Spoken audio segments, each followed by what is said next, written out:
Boa noite, bom dia, boa tarde. Tudo bem com vocês, pessoal?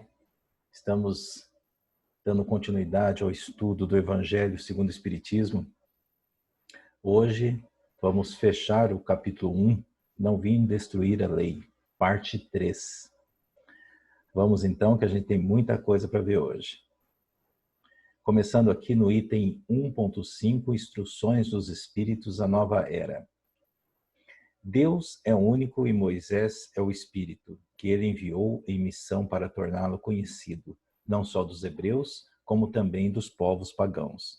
O povo hebreu foi instrumento de que se serviu Deus para se revelar por Moisés e pelos profetas.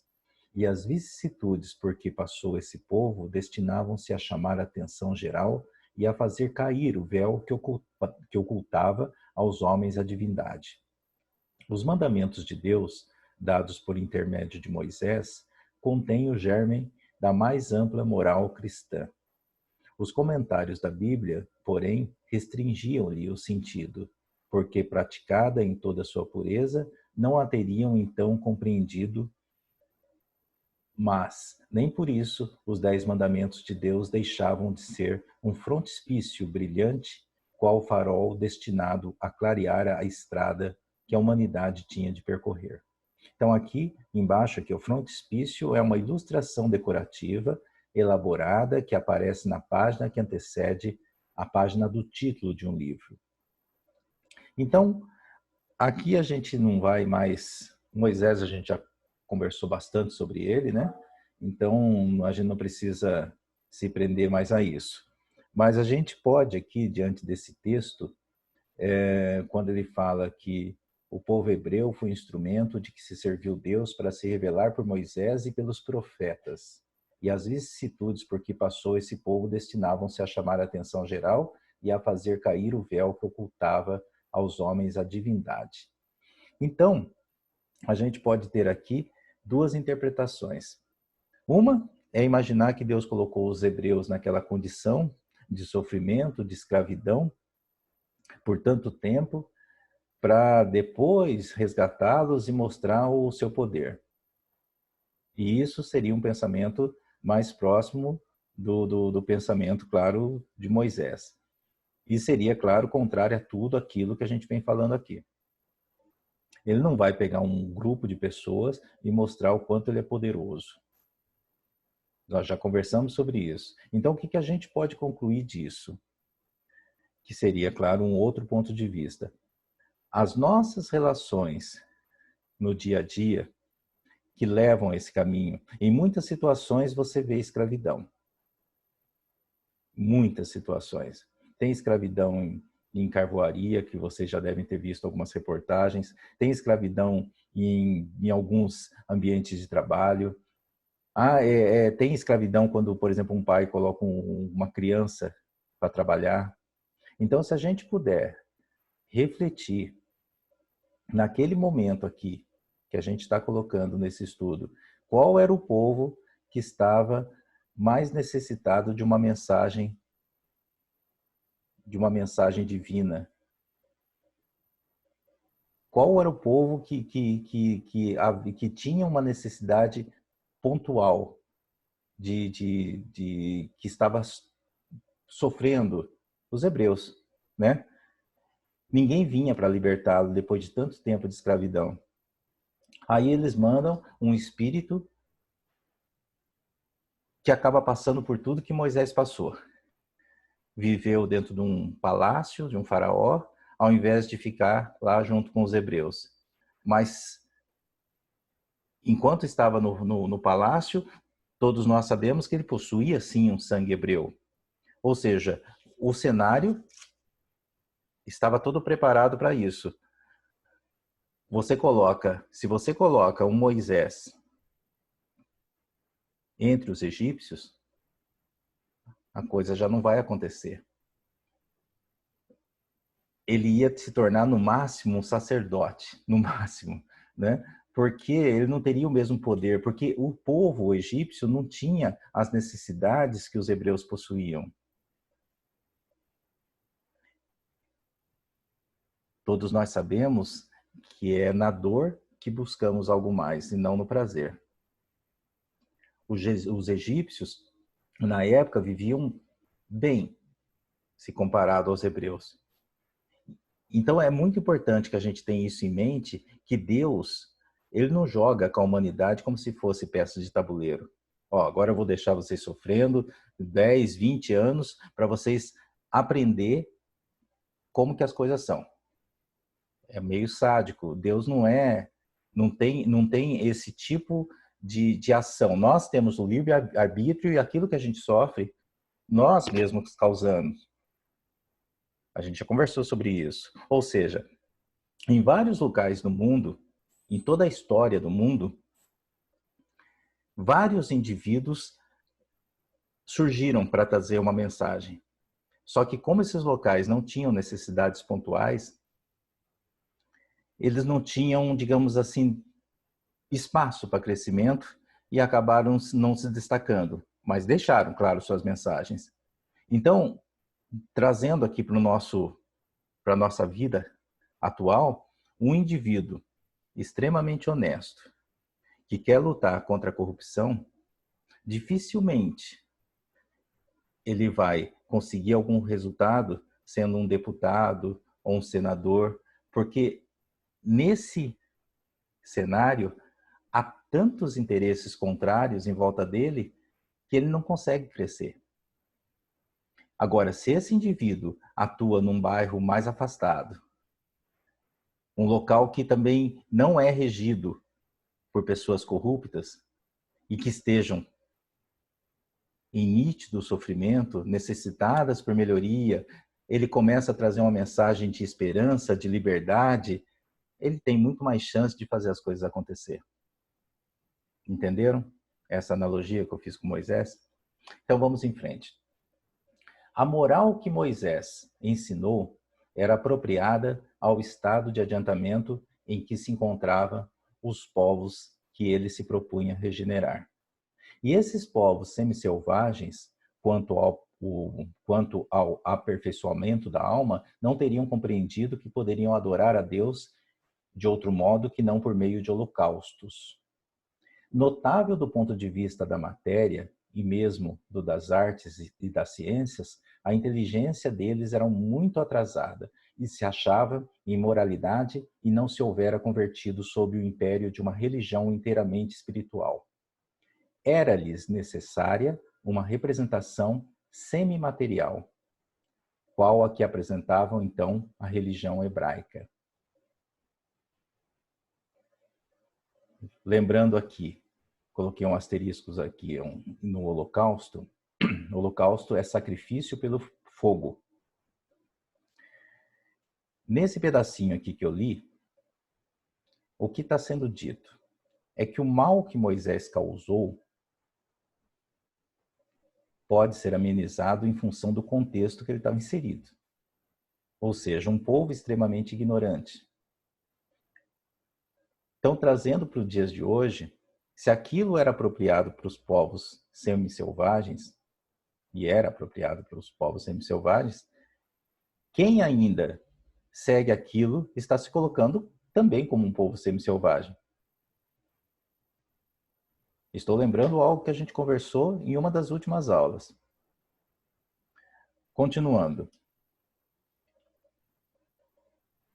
Não. Aqui, ó, esse pedacinho aqui. Não teriam compreendido que poderiam adorar a Deus de outro modo que não por meio de holocausto. Então, o povo daquela época, por ser semi-selvagem, eles achavam que eles conseguiriam agradar a Deus através de holocaustos, ou seja, sacrificavam animais que, ó, eu vou pegar algo que é meu aqui e transformar em algo sagrado. Então, tudo isso era a maneira que eles achavam que eles acreditavam que dessa forma eles iam adorar a Deus, é dessa forma que iam agradar a Deus. Continuando. Os holocaustos lhes falavam aos sentidos, do mesmo passo que a ideia de Deus lhes falava ao espírito. O Cristo foi o iniciador da mais pura, da mais sublime moral, da moral evangélico-cristã, que há de renovar o mundo, aproximar os homens e torná-los irmãos, que há de fazer brotar de todos os corações a caridade e o amor do próximo e estabelecer entre os humanos uma solidariedade comum, de uma perfeita moral. Enfim, que há de transformar a terra, tornando-a morada de espíritos superiores aos que hoje a habitam. É a lei do progresso a que a natureza está submetida, que se cumpre, e o espiritismo é a alavanca de que Deus se utiliza para fazer que a humanidade avance. É isso. O Cristo foi iniciador da mais pura, sublime moral. Ele sim possuía uma moral sublime. Já Moisés era uma moral bruta. É claro que se você na época tem uma pessoa como Jesus falando, dizendo algumas coisas diferentes dos demais, sempre aqueles que contestam, sempre aqueles que vão duvidar. Mas, para isso que vem o Espiritismo. Ele vem para convencer as pessoas. Ele convence aquele indivíduo que não tem estudo. Ele convence o indivíduo que tem muito estudo. Ele convence aquela pessoa que não quer ler nada e quer apenas assistir palestras. Ou seja, ele funciona como uma alavanca, a alavanca do conhecimento. Continuando. São chegados os tempos em que se hão de desenvolver as ideias para que se realizem os progressos que estão nos desígnios de Deus. Têm elas de seguir a mesma rota que percorreram as ideias da liberdade, suas precursoras. Não se acredite, porém, que esse desenvolvimento se efetue sem lutas. Não, aquelas ideias precisam para atingir a maturidade de abalos de discussões a fim de que atraiam a atenção das massas. Uma vez isso conseguido, a beleza e a santidade da moral tocarão os espíritos, que então abraçarão uma ciência que lhes dá a chave da vida futura e descerra as portas da felicidade eterna. Moisés abriu o caminho. Jesus continuou a obra. O Espiritismo a concluirá. Isso aqui foi uma mensagem psicografada através de um espírito israelita em Mulhouse, em 1861. Ok? Esse texto aqui, ele coloca que tem as ideias, tem que seguir a mesma rota que percorreram, né, as ideias da liberdade, suas precursoras. Não se acredite, porém, que esse desenvolvimento se efetue sem lutas. Sim, nada vai acontecer sem lutas. Por quê? Porque a liberdade incomoda. Isso em qualquer período da história. A liberdade incomoda quem tem o poder de aprisionar e incomoda, às vezes, quem está acostumado com a prisão. É muito comum. Por exemplo, se você se lembrar, não sei se vocês já ouviram falar daquela síndrome de Estocolmo, a pessoa ficou tanto tempo no cativeiro que, de repente, ela começa a esquecer de onde ela está. Pensa assim, eu vou eu vou começar a pintar eu vou pintar essa parede aqui, vou colocar um quadro ali, não tá legal isso aqui, né? É o indivíduo que vai aceitando a situação. Por exemplo, há pessoas que vivem sobre um governo ditador. Se você for perguntar para ela, eu acho que tá certo, vou fazer assim o que eles estão mandando. Eu tô nessa situação de dificuldade, mas todo mundo tá, né? Então, essa pessoa, se você vai falar com a pessoa, vamos sair daqui, vamos ser livres. Ela responde, não sei se eu quero não. Aqui pelo menos eu como todo dia. Há outras situações no ambiente corporativo, em empresas, em que o patrão ele age como um tirano com o funcionário. Aí você procura um desses colegas e fala assim, olha, eu tenho uma proposta de trabalho muito boa para você, sai daí, olha, vai para lá, você vai conseguir trabalhar também, vai ser uma ótima proposta de trabalho. A pessoa fala, eu não sei, eu acho que não. Tá ruim aqui, tá ruim aqui, mas pelo menos aqui, sei lá, eu me sinto seguro, ele paga certinho, entendeu? Então, o que que é isso? Se eu não me engano, Jean-Paul Sartre, ele dizia que uma das coisas que mais tememos é a liberdade. Porque com ela vem a responsabilidade pelos nossos atos. E nós preferimos culpar os outros ou as condições por aquilo que fazemos. Então não haverá essa construção de uma nova etapa na sua vida sem luta. É a luta de você consigo mesmo. É a luta contra o nosso conservadorismo, é a luta contra aquilo que nos limita. Ok? Vamos lá. Um dia, Deus, em sua inesgotável caridade, permitiu que o homem visse a verdade varar as trevas. Esse dia foi o do advento do Cristo. Depois da luz viva, voltaram as trevas. Após as alternativas de verdade e obscuridade, o mundo novamente se perdia. Então, semelhantemente aos profetas do Antigo Testamento, os espíritos se puseram a falar e a vos advertir. O mundo está abalado em seus fundamentos. Reboará o trovão. Sede firmes. O espiritismo é de ordem divina, pois que se assenta nas próprias leis da natureza. E estáis certos de que tudo o que é de ordem divina tem grande e útil objetivo. O vosso mundo se perdia, a ciência desenvolvida à custa do que é de ordem moral, mas conduzindo-vos ao bem-estar material. Redundava em proveito do espírito das trevas. Como sabeis, cristão, o coração e o amor têm de caminhar unidos à ciência. O reino do Cristo, há passados que são 18 séculos, e apesar do sangue de tantos mártires, ainda não veio. Cristãos, voltai para o Mestre que vos quer salvar. Tudo é fácil àquele que crê e ama. O amor o enche de inefável alegria.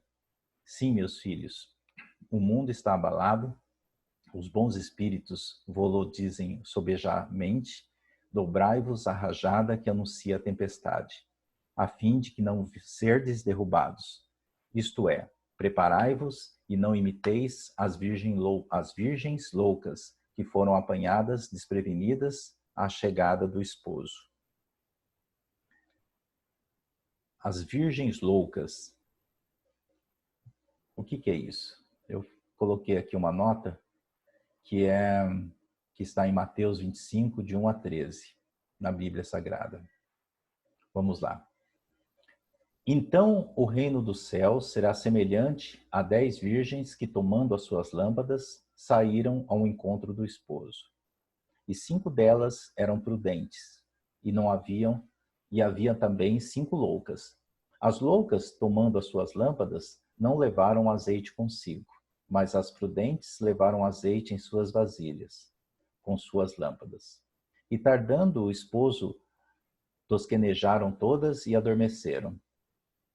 Mas à meia-noite ouviu-se um clamor. Aí vem o esposo, saiam-lhe ao encontro. Então todas aquelas virgens se levantaram e prepararam as suas lâmpadas. E as loucas disseram às prudentes: dai-nos do vosso azeite, porque as nossas lâmpadas se apagaram. Mas as prudentes responderam, dizendo: não, seja caso que nos falte a nós e a vós. Ide antes aos que os vendem, e comprai-os para vós. E tendo elas ido comprá-lo, chegou o esposo, e as que estavam preparadas entraram com ele para as bodas, e fechou-se a porta.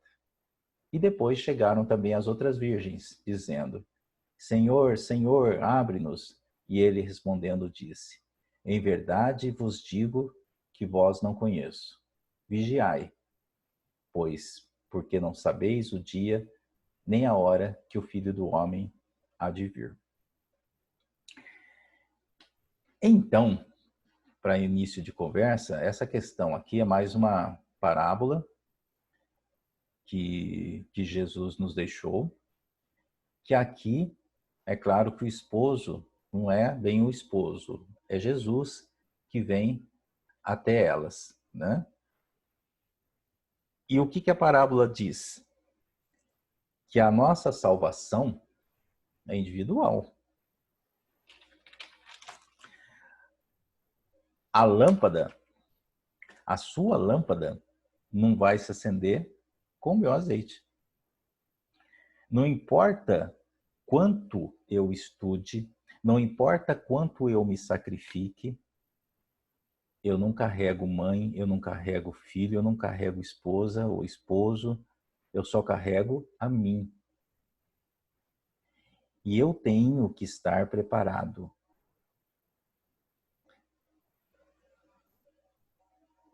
Voltando a falar, essa metáfora diz: a questão do esposo chegar é o momento que eu precisarei da minha fé. No momento que estarei preparado para lidar com esse momento.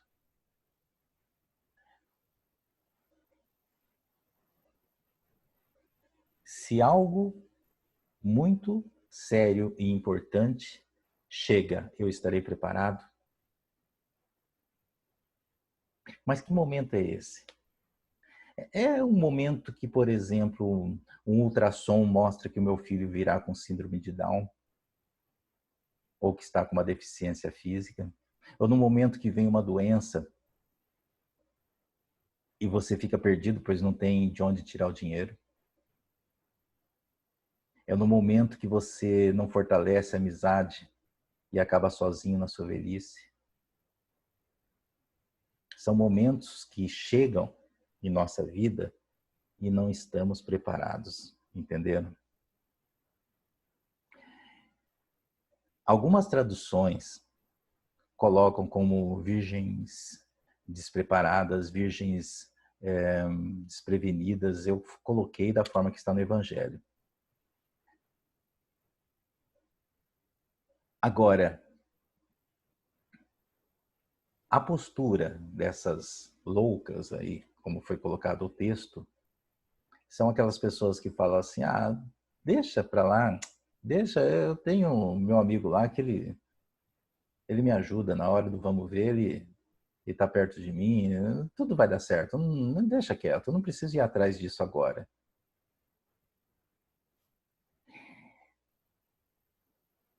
O outro, meu amigo, o outro ele pode permitir que você durma na sombra dele, ele pode permitir que você se alimente dos frutos dele, mas enquanto isso, lembre-se sempre, o seu terreno pode estar seco, o seu terreno pode estar árido, porque você não plantou nada. Em dado momento, porque assim é a vida, em dado momento, se essa pessoa falar, valeu, muito obrigado, mas, por favor, eu preciso agora de uma certa privacidade. Estou dando um exemplo qualquer. Você não pode ficar magoado com essa pessoa. Porque eu vou ter que voltar para o lugar que eu deixei árido. Agora, a maioria das pessoas que vivem a situação fica culpando o outro, ao invés de assumir essa responsabilidade que era somente sua. Olha o que ele fez comigo. Depois de tanto tempo, ele é muito injusto isso que ele fez comigo. Agora, o que eu farei da minha vida? E, na verdade, foi eu que não me preparei. Então, o que o Espírito está dizendo é: se prepare para quando Jesus tocar seu coração.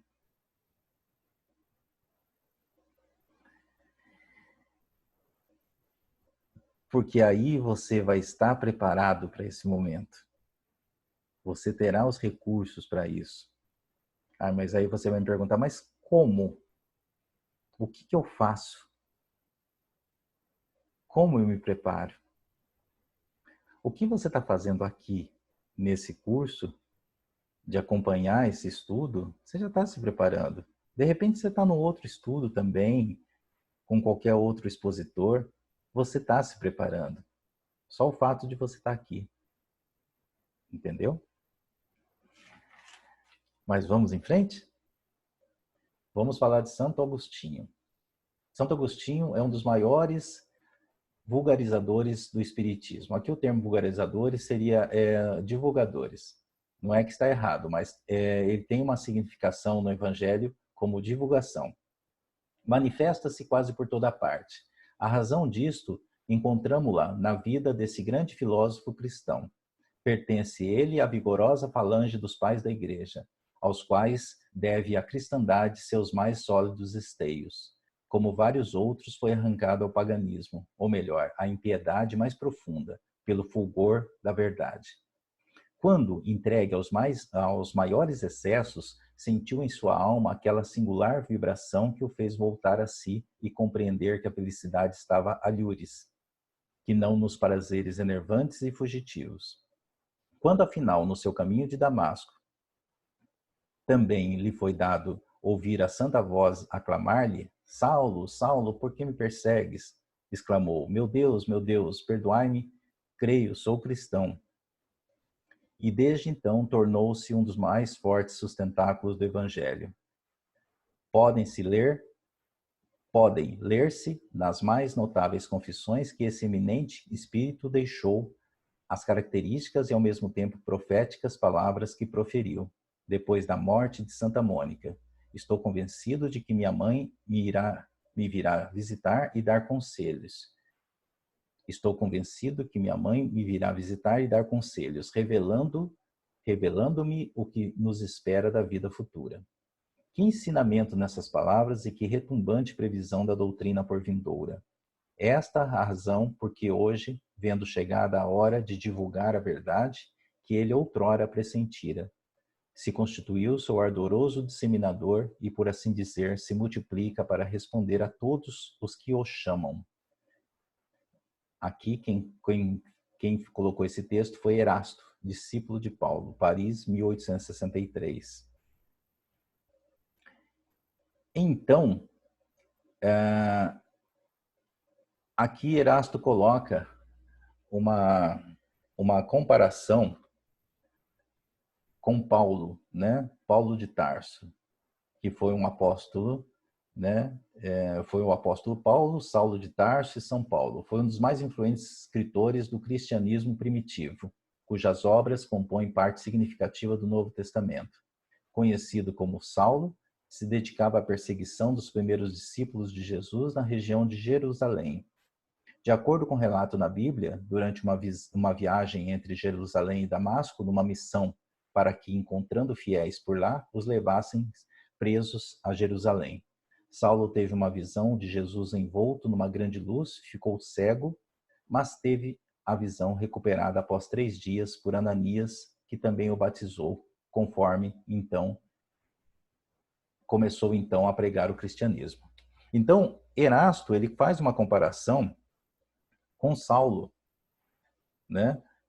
Colocando que Agostinho não estava muito conectado com o seu lado religioso e no momento de muita tristeza, de muita autoflagelação, de estar se sentindo culpado em função dos seus vícios, ele acabou chegando a essa conclusão e a partir daí se transformou num dos maiores divulgadores da mensagem de Jesus. Por isso a comparação com o caminho de Damasco, né? Ele colocou exatamente as frases que envolveram a situação de Paulo, né?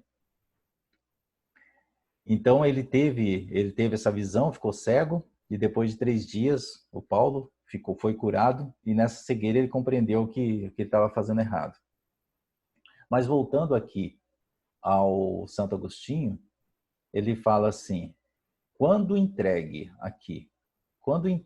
aos maiores excessos, sentiu em sua alma aquela singular vibração que o fez voltar a si e compreender que a felicidade estava alhures, que não nos prazeres enervantes e fugitivos, quando afinal, no seu caminho de Damasco, também lhe foi dado ouvir a santa voz aclamar-lhe: Saulo, Saulo, por que me persegues? Exclamou: meu Deus, perdoai-me. Creio, sou cristão. Entenderam? Erasto ele junta as duas histórias de Agostinho e Saulo, pois são duas pessoas que passaram por situações semelhantes, onde sua fé foi restabelecida baseada numa comunicação, que segundo eles veio do sagrado. Santo Agostinho pela leitura e Saulo pela cegueira.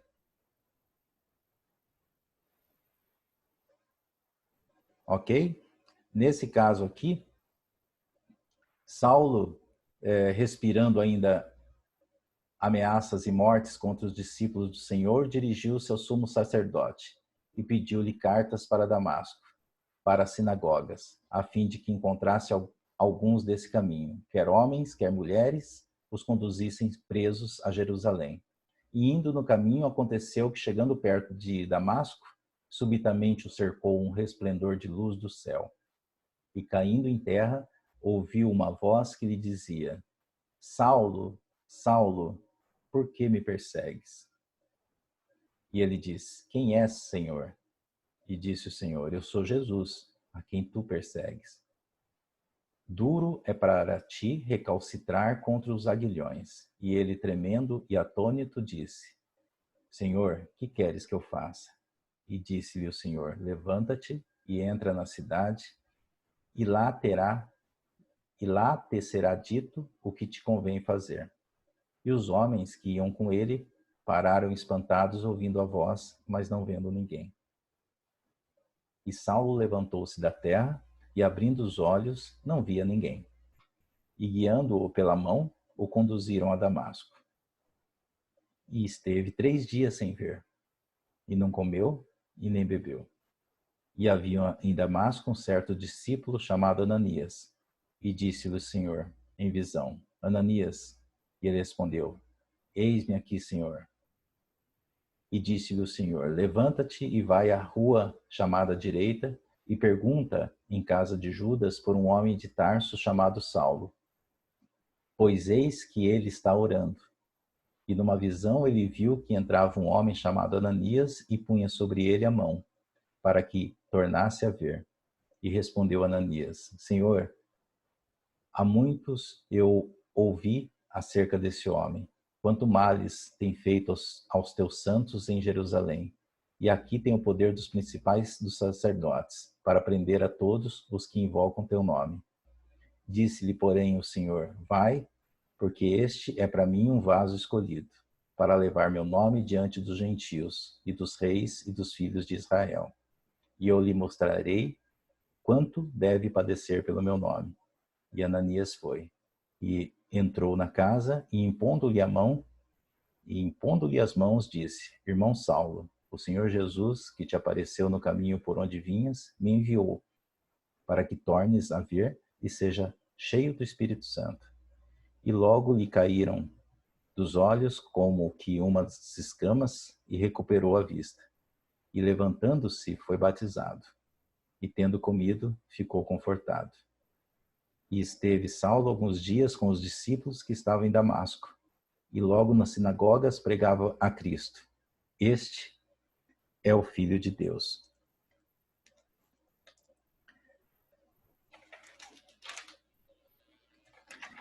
É isso.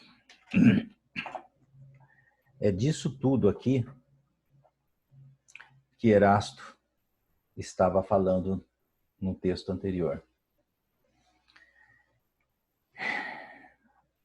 Para muitas pessoas, o caminho de Damasco é o diagnóstico de uma doença grave, é o Covid, é a morte da mãe, é a perda do emprego, é o filho que se perde na droga.